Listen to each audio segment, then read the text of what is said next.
Bismillahirrahmanirrahim. Assalamualaikum warahmatullahi wabarakatuh. Alhamdulillahirabbil alamin.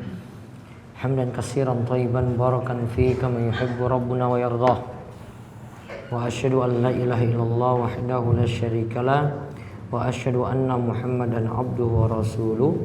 Allahumma shalli ala nabiyyina Muhammad wa ala alihi wa man tabi'ahum bi ihsan ila yaumiddin. Allahumma inna nas'aluka ilman nafi'a wa rizqan thayyiba wa amalan mutaqabbala. Puji syukur kita panjatkan pada Allah. Salawat dan salam moga-moga tercurah pada junjungan kita Nabi besar Nabi Muhammad sallallahu alaihi wasallam. Baik Bapak sekalian dan ibu-ibu yang semoga senantiasa dirahmati Allah. Malam hari ini kita kembali lagi duduk dalam majelis yang mudah-mudahan bawa berkah bagi kita sekalian. Kita kembali mengkaji bahasan dari kitab Riyadhus Shalihin karya Imam Yahya bin Syaraf An-Nawawi. Masih dalam bab al-amr bil muhafadzah ala sunnah wa adabiha. Bab perintah menjaga sunnah Nabi dan adab-adabnya. Terakhir yang kita bahas yaitu tentang berkah pada makanan. Dan juga kita bahas adab-adab ketika makan. Nah sekarang masuk hadis yang baru, hadis ke-10 dalam bab ini atau hadis 165. Monggo dibaca.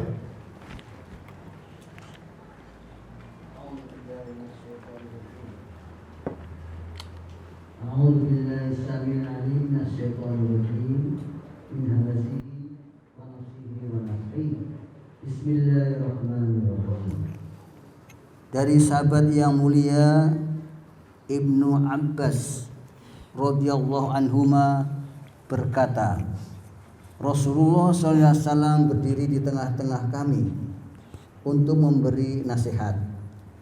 Hai sekalian manusia, sesungguhnya kalian akan dikumpulkan di hadapan Allah dalam keadaan telanjang bulat dan tidak beralas kaki. Sebagaimana firman Allah, sebagaimana kami telah memulai penciptaan pertama, begitulah kami akan mengulanginya. Itulah suatu janji yang pasti kami tepati. Sesungguhnya kamilah yang akan melaksanakannya. Quran Surat Al-Anbiya surat ke-21 ayat 104.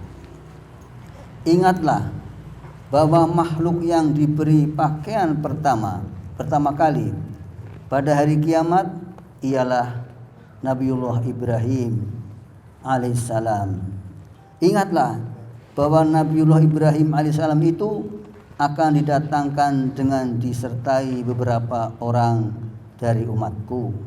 Kemudian orang-orang itu diseret ke sebelah kiri. Saya berkata, wahai Rabbku, mereka adalah sahabat-sahabatku.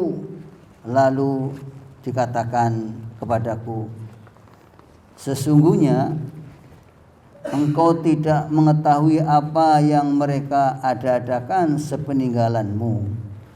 Oleh sebab itu saya berkata sebagaimana yang diucapkan oleh seorang hamba yang soleh, yakni nabi yang lain. Dan aku menjadi saksi terhadap mereka selama aku berada di antara mereka, hingga ucapannya maha mulia serta bijaksana. Quran Surat Al-Maidah surat kelima ayat 117 sampai 118. Setelah itu lalu dikatakan kepadaku, Sesungguhnya mereka itu murtad dari agama Islam semenjak engkau tinggalkan mereka. Hadis muttafaqun alaih, riwayat Bukhari 58 nomor 2860. Demikian. Baik, kita lihat hadis ke-10 dari Riyadhus Shalihin, bab Al-Amr bil Muhafadzah 'ala Sunnah wa Adabiha, atau 165 dari kitab Riyadhus Shalihin, yaitu dari sahabat Abdullah bin Abbas radhiyallahu anhuma, yaitu putra dari paman Nabi kita Muhammad sallallahu alaihi wasallam, Abbas bin Abdul Muttalib.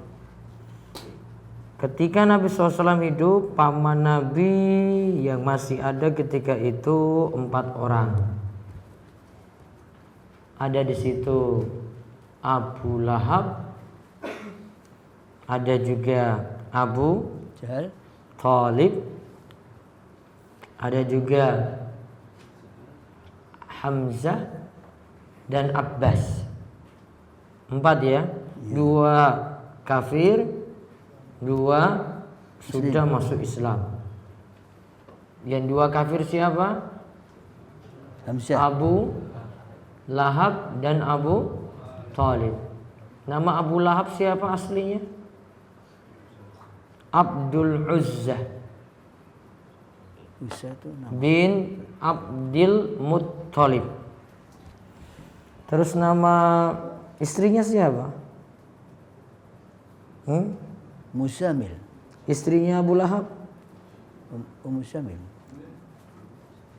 Nama istrinya Aura binti Jamil. Musamil ya, Musamil. Aura, Al-Aura binti Jamil. Terus tadi Abu Thalib mati juga dalam keadaan kafir. Terus siapa lagi? Hamzah, Muslim. Baru setelah itu yang paling muda dari pamannya,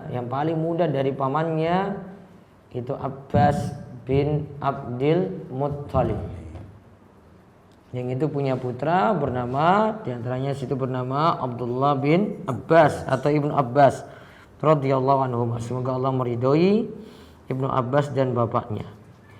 Qama fina Rasulullah sallallahu bimau'izatin. Rasulullah sallallahu itu berdiri di tengah-tengah kami kemudian memberikan nasihat saat itu. Ya Yuhannas, wahai sekalian manusia, innakum mahsyuruna ilallahi ta'ala. Sesungguhnya kalian akan dikumpulkan kepada Allah hufatan uratan gurlan. Di situ terjemahkan apa? Hufatan uratan gurlan. Hufah, telanjang, tidak pakai sendal, tidak pakai sandal kaki, tidak pakai alas kaki. Terus uratan, telanjang.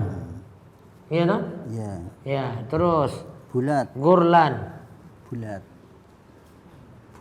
telanjang bulat. Jadi terjemahkan apa di situ? Tanpa alas kaki dan telanjang aja gitu. Iya.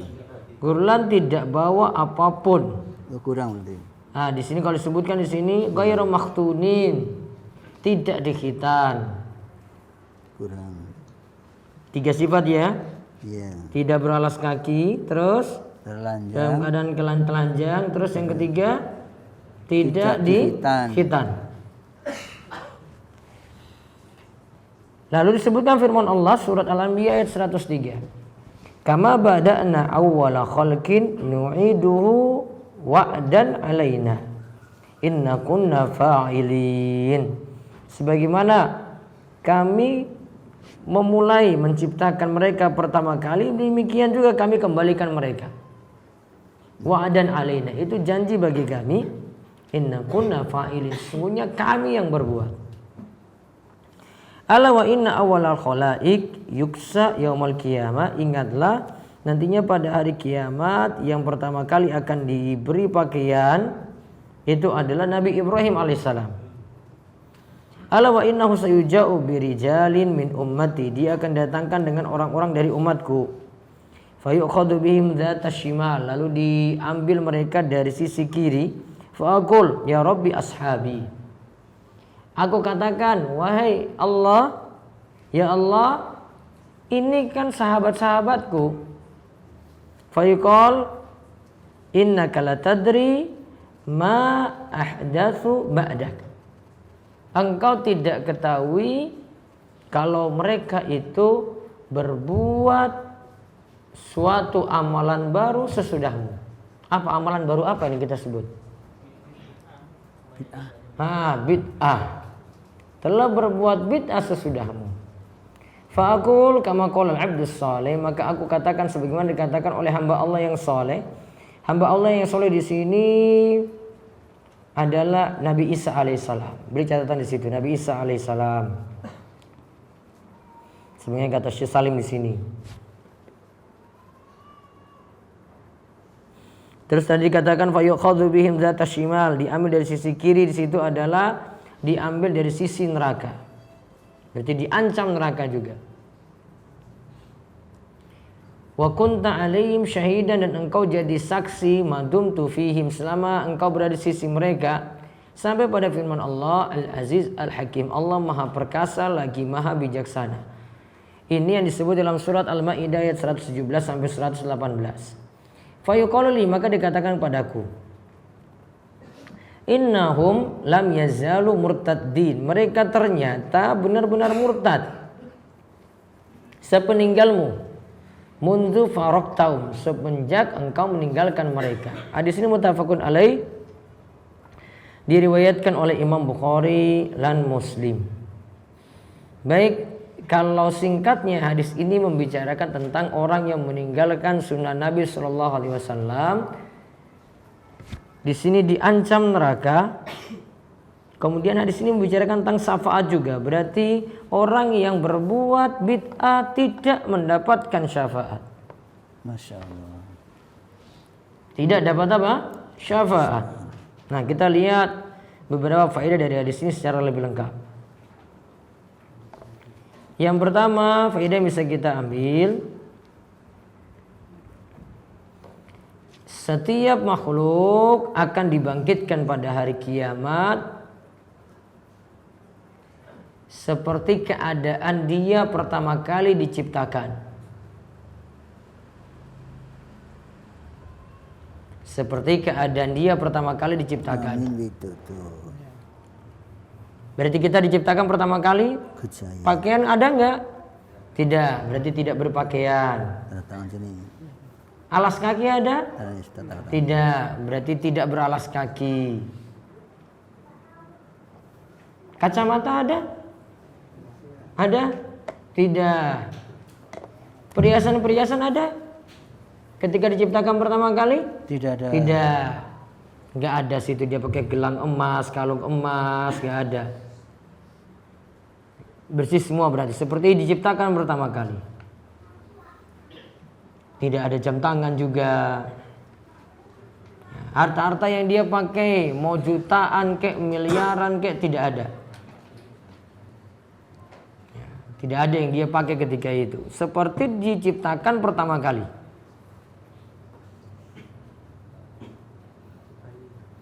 Kemudian faedah yang berikutnya lagi, kemewahan dunia tidak dibawa pada hari kiamat. Sebagaimana ketika kita lahir tidak ada kemewahan dunia. Ya, kemewahan dunia tidak kita bawa pada hari kiamat. Sebagaimana ketika kita lahir juga tidak bawa kemewahan dunia.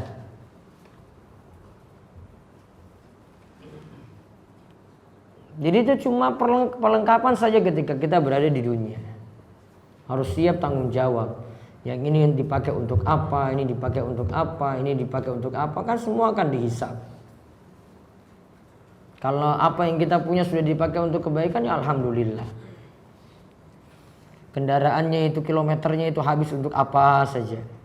Apakah jalan-jalan, ke tempat maksiat, atau ini dipakai untuk ngaji, dipakai untuk ibadah, kan nanti akan dihisab. Sama seperti perhiasannya juga dia pakai untuk apa gitu. Karena perhiasan ada yang sifatnya ya sekadar pakai saja, mubah hukumnya. Namun ada yang terlalu berlebihan. Kalau sekadar cuma mau lihat jam saja ya biasa-biasa saja. Namun ada yang beli jam itu sampai ratusan juta, ada lebih mahal daripada mobil jenengan itu ada. Ngecek sekali ya. Ada itu. Mobilnya 20 juta. Ya. Jam-jam yang kelas-kelas artis itu kan nggak ada itu.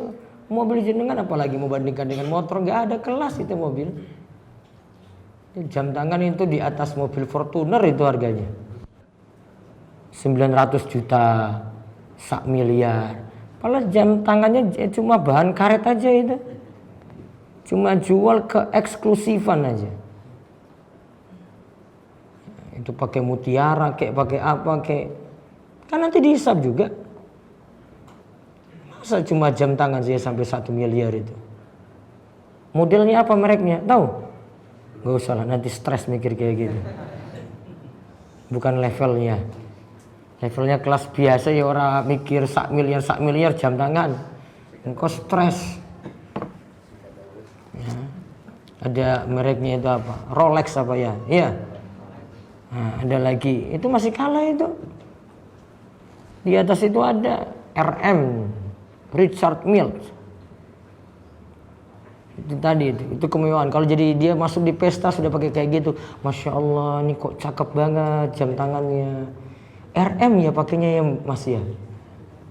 Orang yang mau kirim nggak mampu beli. Beli beras saja, beli beras wis tonton itu, bertonton itu mikirnya. Kan dihisab itu nanti. Dipakai untuk apa coba itu? Masa cuma lihat jam aja, bergaya aja kayak gitu. Kalau nggak penting-penting banget ya, dihisapnya berat, cuma asal bergaya saja. Cuma pingin tampil orang tahu dia aja, oh ini wong sugih ini. Oh jamnya sudah Richard Mille, oh berarti penghasilannya sudah di atas itu. Padahal mikir dia juga belum tentu itu bahagia juga. Iya kan, kemewahannya itu belum tentu buat dia bahagia juga. Siapa tahu punya utang juga sama-sama stres juga dia mikir utang itu, berat juga dia mikirnya. Namun dia diberikan kemewahan itu ya pas. Tadi ada kemewahannya, namun dibalik itu utangnya juga numpuk juga sama. Kemewahan tidak dibawa. Tadi karena tadi apa? Hufatan, alas kaki nggak punya kan? Terus urotan, telanjang. Berarti nggak ada pakaian apapun, nggak ada perhiasan apapun. Gurlan, itu pun dalam keadaan tidak dikhitan.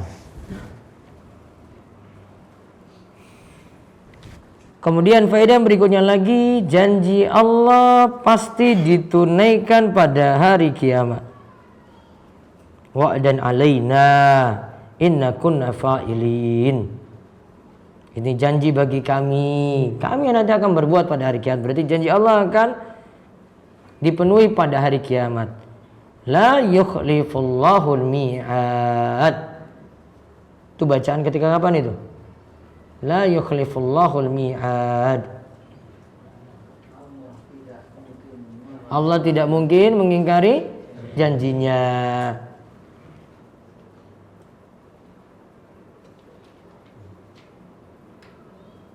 Kalau doa pada azan juga ada itu, innaka la tukhliful mi'ad. Walaupun tambahan ini ada ulama yang masih pakai, ada ulama yang tidak memakainya. Terus faedah yang berikutnya lagi, berarti pakaian itu adalah nikmat. Karena asalnya manusia itu telanjang. Diberi pakaian itu adalah nikmat. Karena asalnya manusia dalam keadaan telanjang, nggak punya apa-apa ketika lahir. Jadi semua ini tambahan-tambahan nikmat yang Allah itu beri. Asalnya ini nggak ada ini. Allah beri rezeki, bentuknya juga pakaian. Kita bisa nutup aurat, samping nutupi yang wajib, juga terlindungi dari panas, terlindungi juga kalau sangat dingin sekali. Nikmat. Jadi pakaian itu nikmatun minallah. Namun ingat ya, itu nikmat secara lahiriah. Dan nikmat yang paling afdal, sebagaimana kata Ibnu Taimiyah, fa afdalun ni'am nikmatul iman. Sebaik-baik nikmat itu adalah nikmat iman. Berarti nikmat yang besar itu bukan nikmat yang lahiriah yang nampak, namun nikmat yang dalam hati. Nikmat dalam batin kita, kepuasan dalam batin. Dan itu cuma ada pada iman saja.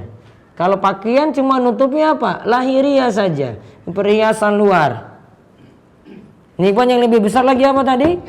Nikmat iman. Fa afdhalun ni'am nikmatul iman. Nikmat yang paling besar adalah nikmat iman. Iman didapat dari apa iman?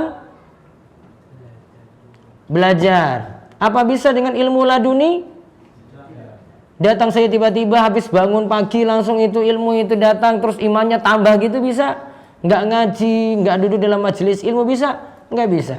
Berarti iman tadi cuma didapati dari majelis ilmu. Berarti majelis ilmu juga nikmat, karena itu untuk membentuk iman. Maka orang yang berilmu, punya ilmu tadi akan tahu dia itu dulu itu bodoh, imannya kurang. Belajar akhirnya imannya nambah.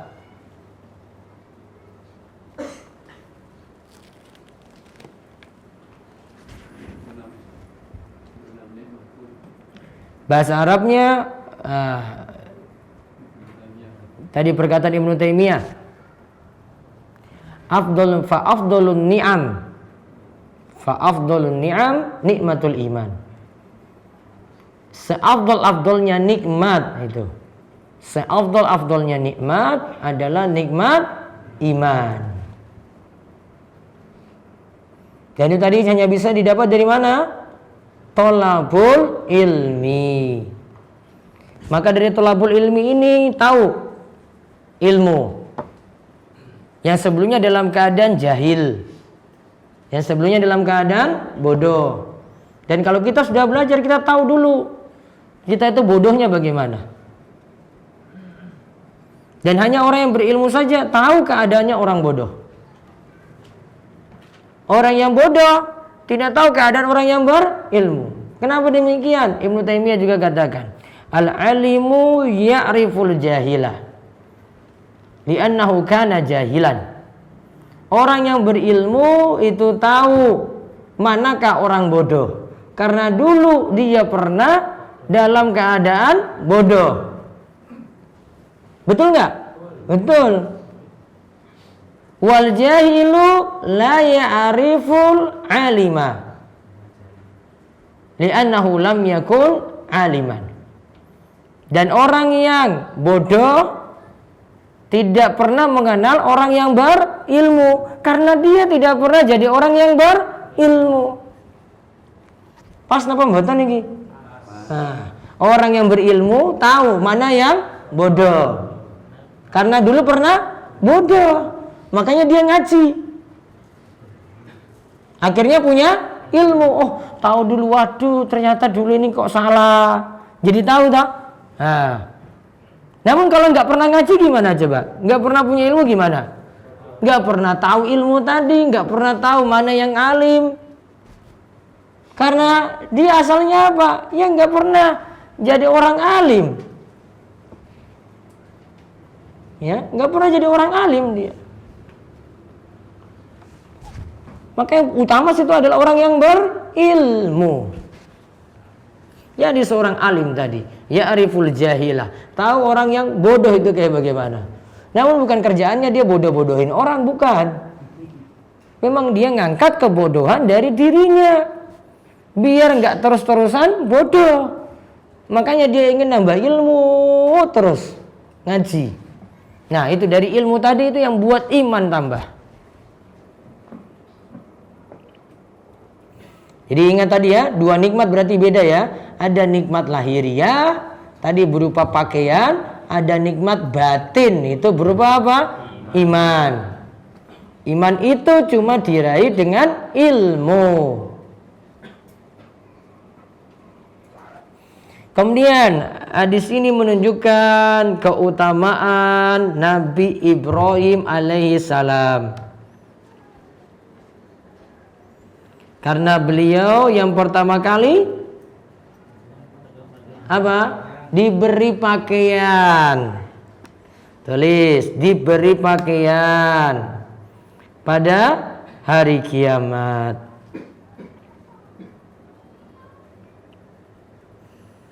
Pertama kali diberi pakaian pada hari kiamat. Berarti nanti ada nabi-nabi punya keutamaan sendiri. Kalau Ibrahim yang tadi dapat pakaian. Kalau nabi-nabi ulul azmi didatangi oleh umat. Termasuk juga itu Nabi Adam. Nabi Adam plus ulul azmi. Ulul azmi siapa saja? Nuh, Musa, Ibrahim,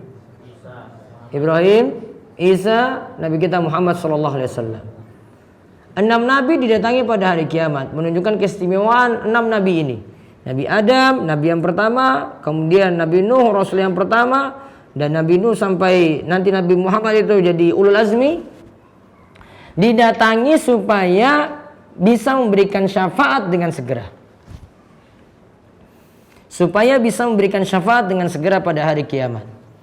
Namun yang cuma berhak memberikan syafaat pertama kali yang dikenal dengan syafaatul uzmah. Terjemahannya itu syafaat yang besar atau syafaat yang paling besar, yaitu hanya Nabi kita Muhammad sallallahu alaihi wasallam.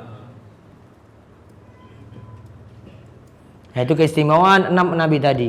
Kalau Nabi kita Muhammad SAW pada hari kiamat lagi punya keistimewaan, jadi pembuka pintu surga pertama kali. Dan pintu surga hanya dibuka pertama kali untuk Nabi kita Muhammad SAW. Tidak ada yang lain. Padahal beliau Nabi yang terakhir, umatnya adalah umat yang terakhir. Namun yang buka pertama kali beliau dan umatnya yang pertama kali masuk surga. Terus faedah yang berikutnya lagi. Hadis ini menunjukkan hukuman untuk ahli bid'ah. Karena telah mengganti agama Allah. Hadis ini menunjukkan hukuman untuk ahli bid'ah.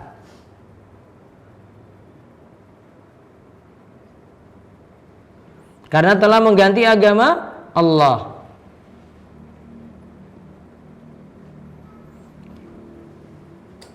Dan setiap yang mengganti agama Allah berhak mendapatkan hukuman. Atau pantas mendapatkan hukuman. Siapa saja yang mengganti agama Allah pantas untuk mendapatkan hukuman.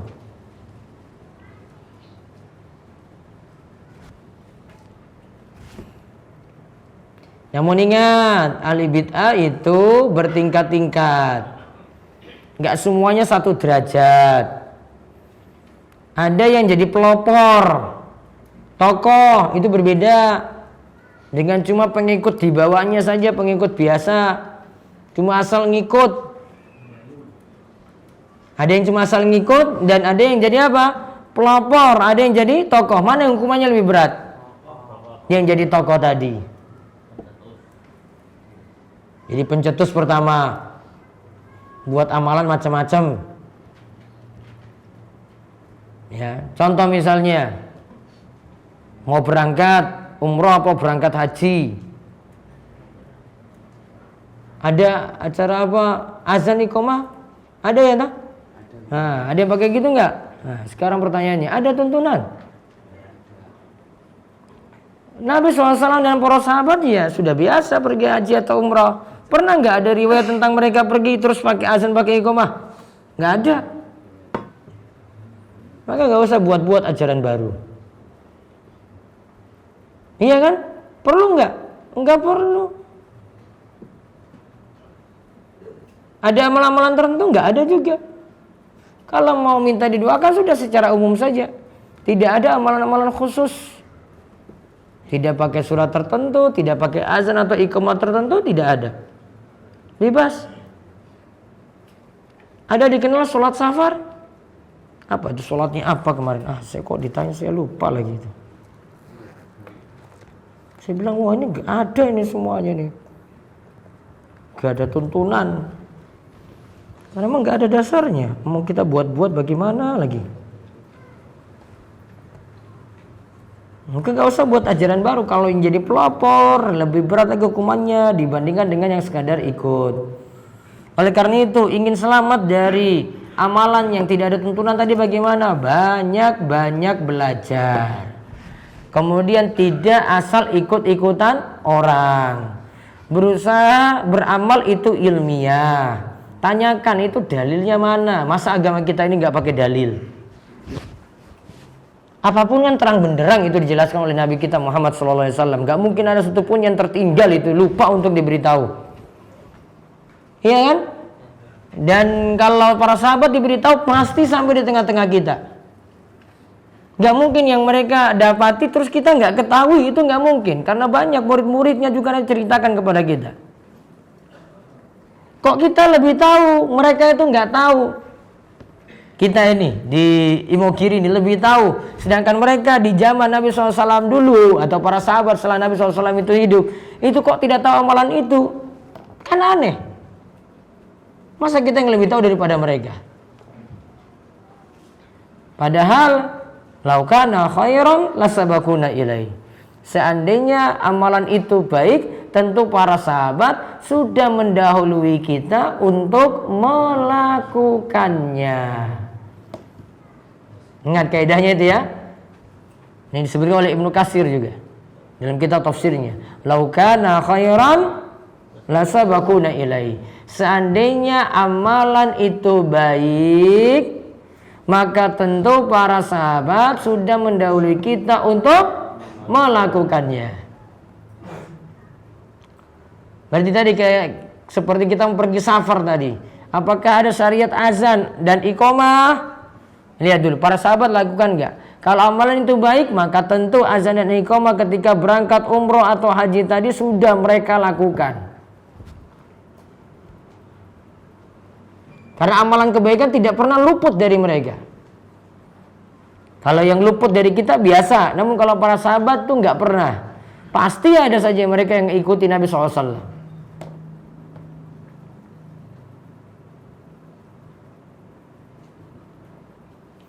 Kemudian faedah yang berikutnya lagi.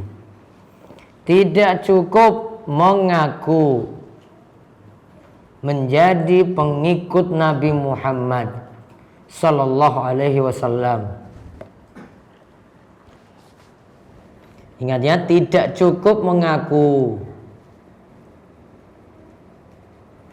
menjadi pengikut Nabi Muhammad Sallallahu Alaihi Wasallam. Karena tadi kan ada yang diancam tadi masuk neraka. Kemudian Nabi SAW katakan, itu kan pengikutku itu. Karena mereka ngaku itu jadi pengikut Nabi. Namun dikatakan apa? Innaka la tadri ma ahdatsu ba'daka. Engkau tidak tahu kalau mereka berbuat amalan-amalan baru ya sesudahmu. Mereka berbuat bid'ah sesudahmu. Berarti dia cuma asal mengaku mengikuti Nabi SAW, namun amaliyahnya tidak bersesuaian. Berarti yang tepat tidak hanya sekadar klaim, yang tepat itu adalah butuh pembuktian. Sama juga ngaku cinta Nabi SAW, mending buktikan. Mana saja bukti engkau itu mencintai nabimu. Gak perlu ngaku bahwasanya saya paling mencintai Nabi SAW. Kalau ngaku cinta, semuanya bisa mengaku cinta. Sebagaimana pepatah Arab, kullun yadda'i waslan bil laila wa laila lam tukirru lahu bidzak. Setiap orang itu ngaku punya hubungan spesial dengan Laila. Namun Laila tidak pernah ngaku punya hubungan dengan siapa-siapa. Cinta bertepuk sebelah tangan. Sok ngaku punya hubungan. Ya. Ngaku punya hubungan ternyata enggak. Ini kalau kisah yang dulu di tengah-tengah Nabi SAW. Kalau tadi itu Laila karena penyair ini cinta mati dengan seorang wanita namanya Laila. Maka dia sebut dalam bait syairnya dengan Laila. Kalau ada nama wanita lain lagi mungkin dia sebut itu. Ada lagi kisah cinta bertepuk sebelah tangan seperti kisahnya dulu Mughis dan Barirah. Dua-duanya dulu adalah budak. Namun Barirah itu budak, dia punya tekad untuk bebas dengan cara membayar uang tertentu pada majikannya. Membayar uang tertentu pada majikannya. Disebut Barirah ini status perbudakannya adalah budak mukatabah. Apa? Mukatabah. Bayar uang tertentu biar lunas. Setelah itu bebas. Kasus mukatabah ini sampai dianggap untang karena dulu pernah ada seorang budak juga punya kasus yang sama, terus dia minta pada Ali untuk bantu dia. Ali kan beritahu, saya akan memberitahukan kepadamu ada doa yang bisa melunasi utang sepenuh gunung. Ya apa doa nih? Ali beritahu, saya akan beritahukan kepadamu doa yang bisa melunasi utang sepenuh gunung. Doanya apa? Allahumma kfini bihalalika an haramik wa agnini bifadlika amman siwa. Mau dicatat? Mau dicatat? Oh 52 sudah ada. Iya, ada mau catat nggak? Nggak mau catat lagi? Mau catat nggak? Nah, catat yang belum dicatat. Judulnya doa melunasi utang sepenuh gunung. Tak diktekan ini. Apa judulnya? Doa melunasi utang sepenuh gunung. Ini sampai kalimatnya berlebihan ini. Ya. Coba lihat. Sudah dicatat. Allahumma kfini. Allahumma kfini. Allahumma kfini bihalalika. Bihalalika. An haramik.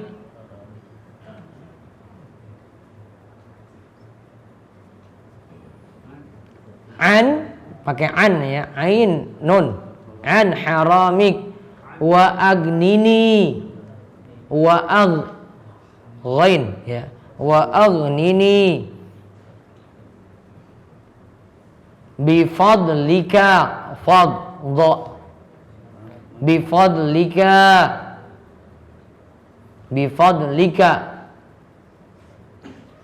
amman siwak. Ain amman siwak. Saya ulang.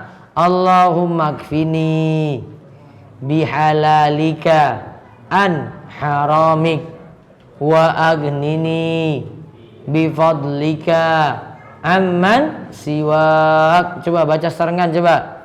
Allahumma kfini bihalalika an haramik wa aghnini bifadlika amman siwak. Lagi.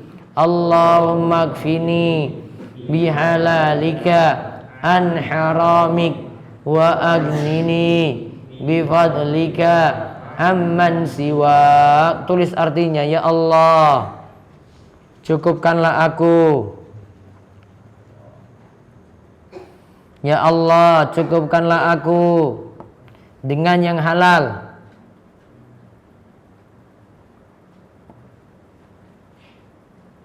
Dan jauhkanlah aku dari yang haram.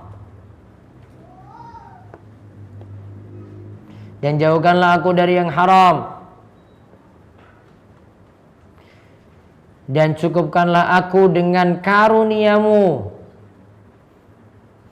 Dan cukupkanlah aku dengan karuniamu. tanpa bergantung. Tanpa bergantung pada selainmu. Mu itu huruf besar. Tanpa bergantung pada selainmu.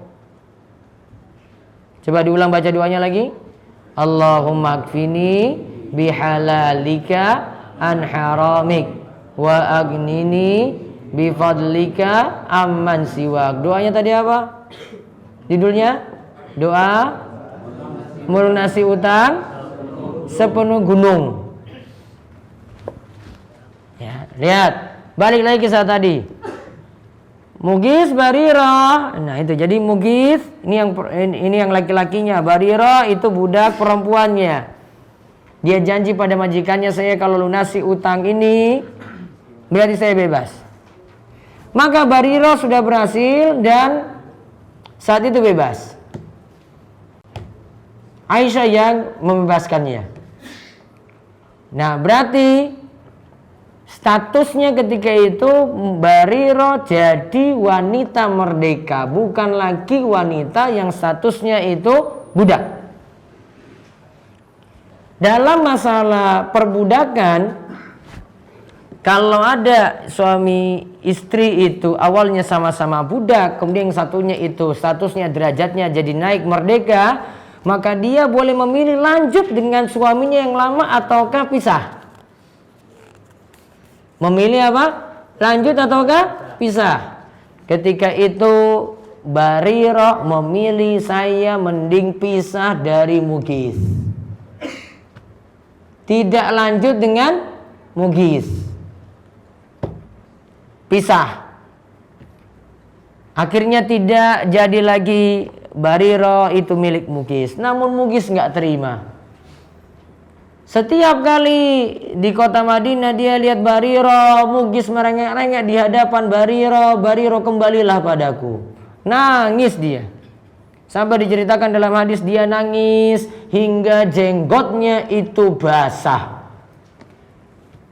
Laki-laki jenggotan namun cengeng. Barirah ya ketika itu nggak mau balik. Sampai-sampai Rasulullah SAW katakan, ini kok sampai seperti ini cintanya. Mugis itu merengek-rengek di hadapan Barirah, dan Barirah nggak mau balik. Walaupun dia cinta mati pada Barirah, pokoknya Barirah nggak mau balik. Sampai-sampai Nabi SAW ingin membuat mereka itu jadi akur kembali lagi. Ternyata Barirah katakan, pokoknya saya nggak mau balik pada Mugis. Padahal Mugis sudah cinta mati pada Barirah. Itu cinta yang bertepuk sebelah tangan. Mugis ngaku-ngaku terus, ternyata tidak diakui oleh Barirah. Dan ini kisah yang terjadi di masa Nabi Sallallahu Alaihi Wasallam. Ada buktinya seperti ini, jadi dalil jenggot sudah ada, jadi kebiasaan para sahabat. Sampai budak pun punya jenggot tadi. Mugis nangis-nangis sampai jenggotnya itu basah. Ya kan? Jadi dalil seperti itu. Maka yang namanya mengikuti Nabi SAW tidak butuh pengakuan. Yang penting pembuktian. Buktinya mana? Akidahnya bagaimana? Ibadahnya seperti apa? Akhlaknya itu bagaimana? Akidah yang Nabi SAW sudah ajarkan. Masa ajaran pokok dalam agama ini kita tidak diajarkan? Itu masa nggak mungkin. Pasti sudah diajarkan. Ya, itu sudah diajarkan oleh Nabi SAW. Begitu juga cara kita beribadah sudah diajarkan oleh Nabi SAW. Tinggal dibuktikan. Maka pelajari akidah yang benar, pelajari cara beribadah yang benar. Juga dalam hal berakhlak juga demikian. Aisyah katakan, kana khuluqul Quran. Akhlak Nabi SAW itu adalah akhlak Al-Quran. Cerminan Al-Quran itu pada akhlak Nabi kita Muhammad Sallallahu Alaihi Wasallam. Akhlak dengan istrinya baik, tanggung jawab, tidak berkata kasar pada istrinya. Juga akhlak kepada ya, orang-orang dekatnya juga baik, sahabat-sahabatnya juga demikian. Luar biasa akhlak Nabi SAW. Maka buktikan semuanya tadi pengamalannya sesuai dengan apa yang Nabi SAW itu ajarkan. Terus faedah yang terakhir,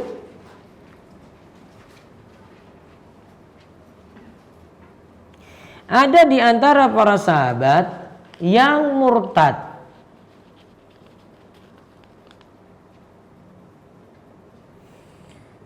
Yaitu kalangan bangsa Arab yang imannya itu belum kokoh.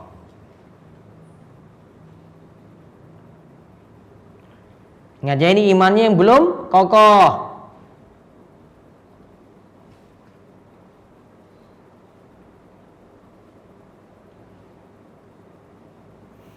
Sedangkan untuk sahabat-sahabat yang lainnya seperti yang dijamin masuk surga 10 orang, ada di situ yang diberi kabar gembira nanti masuk surga secara umum. Ada juga kaum Muhajirin dan Ansor yang pertama kali masuk Islam.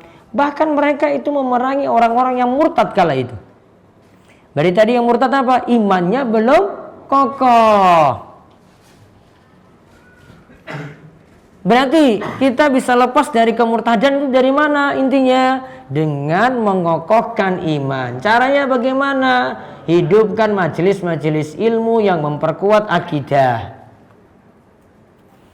Berarti kalau di antara saudara-saudara kita ada yang murtad disebabkan untuk masalah akidah kurang diperhatikan. Dan itu butuh pengajaran yang bukan hanya 1-2 kali, pengajaran yang terus menerus, berulang-ulang, gak hanya satu waktu. Dan ini bukan hanya jadi satu waktu saja. Kalau punya kasus, wah ini di tengah masyarakat ini ada yang murtad, bukan hanya itu saja diurus. Ini harus dengan pendidikan berjenjang, di mana dari dasar untuk kokohkan akidah umat kita, akidah umat Islam itu lebih penting. Dan majelis ilmu itu solusinya, nggak bisa jalan lain. Mau bantu ekonomi, imannya nggak kuat, dia juga tetap bisa murtad. Mau bantu sekolah, imannya juga belum kuat, juga tetap bisa murtad. Jadi dengan pengajaran akidah itu, iman makin kokoh, maka peluang untuk murtad sulit. Maka kuncinya berpegang dengan ajaran Nabi kita Muhammad SAW, sebagaimana tujuan Imam Nawawi membawakan dalam bab ini hadis ini. Hadis ini berarti menunjukkan bahayanya bid'ah. Karena sampai orang diancam neraka, sampai tertolak dari telaga Nabi SAW, sampai tertolak dari syafaat. Ngaji akibatnya hari kiamat ya. Kalau di sini tadi diancam neraka, 1. Yang kedua, tertolak dari telaga, 2. Terus yang ketiga, tertolak dari syafaat, alias tidak dapat syafaat. Ini akibat di hari kiamat nanti. Diancam neraka, tertolak dari telaga Nabi, yaitu telaga Al-Kautsar. Terus yang ketiga, tertolak dari syafaat, tidak dapat syafaat. Maka itulah pentingnya kenapa kita tekankan terus manutlah pada tuntunan Nabi Sallallahu Alaihi Wasallam. Kuncinya di situ. Karena ini pengaruh pada hari kiamat, bukan di dunia saja. Ya, ini punya pengaruh pada hari kiamat, orang bisa selamat ataukah tidak. Harus ikuti tuntunan Nabi Sallallahu Alaihi Wasallam. Wallahu a'lam bishawab, itu yang kita kaji. Baik, selanjutnya tanya jawab. Batasan waktu zikir pagi petang. Zikir pagi mulai dari waktu subuh masuk, kemudian berakhir. Ada sebagian ulama yang katakan ketika matahari terbit, dan ada yang katakan ketika matahari akan tergelincir ke barat, berarti menjelang zuhur. Wallahu alam yang tepat, waktu zikir pagi masih berlangsung terus sampai matahari tergelincir ke arah barat. Terus yang kedua, zikir petang. Ada ulama yang membahas zikir petang mulai dari waktu zuhur, ada yang mengatakan dari waktu asar, ada yang mengatakan dari waktu maghrib. Berakhirnya ada yang mengatakan tenggelamnya matahari, ada yang mengatakan juga pertengahan malam, nisful lail, sama seperti berakhirnya waktu sholat isya. Wallahu alam yang kami pilih pendapatnya adalah ya waktu zikir petang mulai dari masuknya maghrib, tenggelamnya matahari sampai pertengahan malam. Wallahu a'lam. Dan itu pendapat yang berdasarkan dalil-dalil tentang zikir pagi petang. Zikir pagi tadi sampai menjelang zuhur. Ustadz, ana mencintai seorang akhwat. Namun orang tua akhwat tidak merestui ana. Bagaimana ya Ustadz cara melupakan akhwat tersebut? Karena masih sering terlintas dalam pikiran. Cari yang lain. Itu piye meneh, Pak? Enggak disetujui apa? Apa mau pakai dukun? Apa Ustadz bertindak? Orang ngaruh. Karena ini kan masalah orang tuanya. Karena nikah itu bukan hanya urusan laki-laki dan perempuannya, namun juga ini keluarga besar dengan orang tua, dengan hubungan dengan kerabat. Kalau enggak, coba kalau masih bisa ya sogok-sogok dulu. Disogok apa gitu, sarung kek, koko kek. Mudah-mudahan dimudahkan. Ya, kalau memang sudah nggak bisa ya cari yang lain. Masih banyak. Bagaimana kita mengetahui dengan mudah cara membedakan madhi dan mani? Madhi itu keluar tidak sampai lemes. Kalau mani keluar itu sampai membuat lemes. Nah itu ciri-ciri paling mudah. Apakah suci pakaian yang terkena keduanya? Kalau mani keluar, mani itu zatnya suci. Kalau madhi najis. Namun kalau mani keluar disuruh mandi wajib. Kalau madhi keluar cukup berwudu. Dulu saya punya hubungan haram dan saya pernah berjanji akan menikahinya. Dan setelah saya tahu kalau hubungan itu haram, saya meninggalkannya sampai sekarang putus hubungan. Alhamdulillah. Pertanyaannya, apakah saya akan dihisab karena saya tidak menepati janji saya itu, Ustaz? Ya sampaikan aja, saya belum sanggup untuk berhubungan lagi karena memang hubungannya tidak halal. Sudah selesai maka selesai, dan sesali perbuatan yang dulu pernah dilakukan. Apakah membayar hutang puasa Ramadan harus dilakukan sebelum Ramadan berikutnya? Iya. Maka Aisyah itu lebih buru-buru untuk membayar qada puasa di bulan Sya'ban sebelum masuk bulan Ramadan.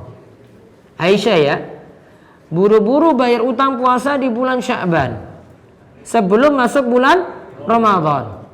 Kenapa Aisyah baru bayar di bulan Sya'ban? Karena sibuk mengurus Nabi kita Muhammad sallallahu alaihi wasallam. Karena kesibukan itu Aisyah belum sempat qada puasa, belum sempat nyaur puasa kecuali di bulan Sya'ban. Dulu saya adalah pelaku bid'ah saat saya belum punya ilmu dan belum ikut majelis. Dan waktu itu saya tidak tahu kalau itu adalah bid'ah, seperti merayakan acara tertentu. Pertanyaannya, apakah nanti saya akan tetap dihisab atas apa yang saya lakukan? Yang penting sekarang tobat, berdalami ilmu, dan tidak ulangi dosa bid'ah itu lagi di masa akan datang. Apakah benar setiap mengambil keputusan itu di tangan suami, tidak rembukan sama istri?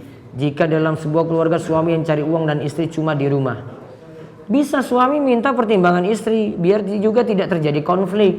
Nggak semuanya suami nanti putuskan gitu. Kadang minta pertimbangan, ada musyawarah dulu biar enak. Dan ini jadi sesuatu yang jadi terbuka, apa yang mau dikeluarkan jadi terbuka biar tidak saling curiga. Kalau ada teman pinjam uang lalu meninggalkan mobil dalam jangka waktu tidak ditentukan, kalau punya uang mengembalikannya, apakah termasuk riba? Tidak. Asalkan kembalinya utuh dan mobil tadi yang jadi jaminan tidak dipakai selamanya. Tidak dipakai sama sekali. Kalau dipakai berarti statusnya apa? Keuntungan yang didapati dari utang piutang. Riba. Bagaimana saya yang awam menghadapi masalah-masalah khilaf, sementara di tempat kami tidak ada alim untuk ditanya. Makanya banyak bertanya dan banyak hadiri majelis ilmu. Kalau tidak ada di tempat antum, maka cari di tempat yang ada yang dekat. Dan tidak setiap orang bisa datang ke yang punya ilmu, datang ke tempat jenengan, nggak bisa. Kalau ada tempat yang rutinnya, datang ke tempat rutin tadi. Nggak bisa paksakan semua harus datang ke setiap masjid gitu. Antum belajar, punya ilmu, dakwahkan itu tempat masing-masing. Itu lebih manfaat. Bagaimana cara meruqyah diri sendiri, Ustadz? Baca ayat-ayat untuk diri sendiri, bisa lakukan seperti zikir pagi petang gitu, bisa baca rutin. Ada juga yang bacaan kita bisa lakukan untuk diri sendiri, tujuannya ruqyah mandiri. Contoh yang Nabi SAW ajarkan, ada bagian yang sakit terus disentuh, terus membaca bismillah, bismillah, bismillah, a'udzubillahi wa qudratihi min syarri ma ajidu wa uhadzir, a'udzubillahi wa qudratihi min syarri ma ajidu wa uhadzir, a'udzubillahi wa qudratihi min syarri ma ajidu wa uhadzir. A'udzubillah ini sampai selesai dibaca hingga 7 kali. Itu ruqyah mandiri. Bisa cari di website saya atau di buku 50 doa. Saya makmum masbuk tertinggal 2 rakaat yaitu untuk sholat isya. Apakah saya ikut duduk tahiyat akhir seperti imam padahal saya baru 2 rakaat? Duduk tahiyat akhirnya karena jenengan cuma ikut imam belum tahiyat akhir. Berarti duduknya adalah duduk iftirash, kakinya tidak keluar. Apakah saya menyempurnakan atau menambah rakaat yang tertinggal dengan membaca surat dalam Al-Quran setelah Al-Fatihah? Kalau bagi jenengan di rakaat ketiga dan rakaat keempat berarti tidak lagi baca surat setelah Al-Fatihah. Namun kalau masih rakaat pertama dan rakaat kedua tetap baca surat setelah Al-Fatihah walaupun masbuk.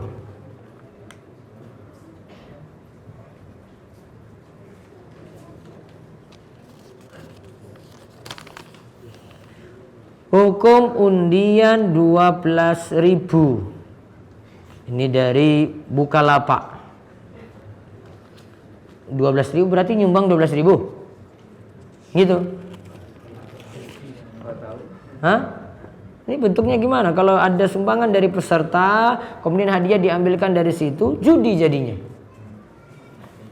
Sama kalau misalnya, nah ini yang sering ini bapak-bapak, mancing. Mancing ada yang dapat modelnya itu ikannya itu jadi taruhan.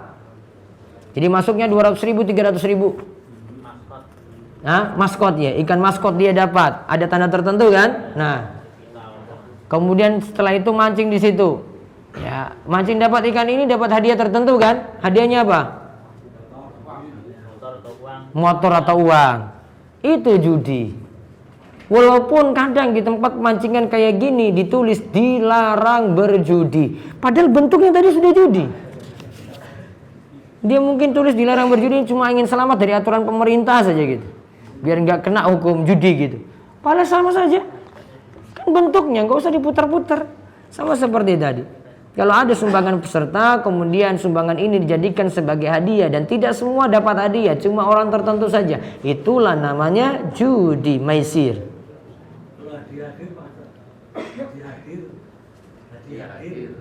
Hadiah?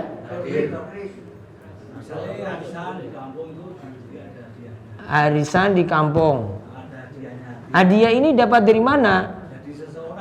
Orang luar. Pihak ketiga boleh. Misalnya sini panitia pengajian gitu buat door prize gitu ya, boleh. Kan ini nggak ikut apa-apa, cuma ikut ada aja yang kasih sponsor gitu door prize boleh. Uang kas RT, terus yang ikut anggota RT juga, nggak boleh. Judi. Tamsil ketika menyatakan Allah Maha mendengar dengan penglihatannya, lantas kita mengarahkan telunjuk pada mata. Oh, jangan dimisalkan kayak gitu, nggak boleh ditunjuk pada mata kita karena mata kita berbeda dengan kemuliaan Allah. Karena Nabi yang mulia Muhammad juga melakukan demikian, tapi pasti bukan yang dimaksud mata yang seperti makhluk. Iya. Tujuannya seperti namun tidak boleh tunjuk seperti itu, yang maksudnya adalah mata seperti mata kita. Apakah alam jin yang juga memiliki nabi yang sama? Yang jelas wa annahu kana rijalu minal yang jelas itu di kalangan jin itu juga ada yang beriman, ada yang kafir. Terus di kalangan jin juga yang beriman ini, yang muslim ini, mereka juga ada yang berpecah belah, berkelompok-kelompok, sama seperti orang Islam manusia berpecah belah juga, berkelompok-kelompok. Ada yang Syiah, ada yang Jahmiyah, ya, ada yang Qadariyah, Jabariyah, Khawarij, ada. Mu'tazilah ada. Namun kalau nabinya, Allah alam, nabinya cuma dari ya manusia saja. Yang tepat seperti itu. Adapun kalangan jin nanti dapat wahyu dari ya nabi yang dari manusia tadi. Karena mereka nanti dengar ayat Al-Quran dibaca oleh nabi dari manusia. Mereka duduk di situ gitu dengar. Nanti bisa dilihat ada pembahasannya di surat Al-Jin, bisa baca di kitab tafsir. Wallahu a'lam bishawab. Itu yang kita kaji untuk malam hari ini, mungkin manfaat dan kita tambah ilmu. Insyaallah kita ketemu lagi pekan depan masih dalam pembahasan yang sama, yaitu kitab Riyadhus Shalihin. Demikian, ya mudah-mudahan manfaat dan kita tutup kalian doa kafaratul majlis. Monggo. Subhanakallahumma bihamdika asyhadu an la ilaha illa anta astaghfiruka wa atubu ilaik. Assalamualaikum warahmatullahi wabarakatuh.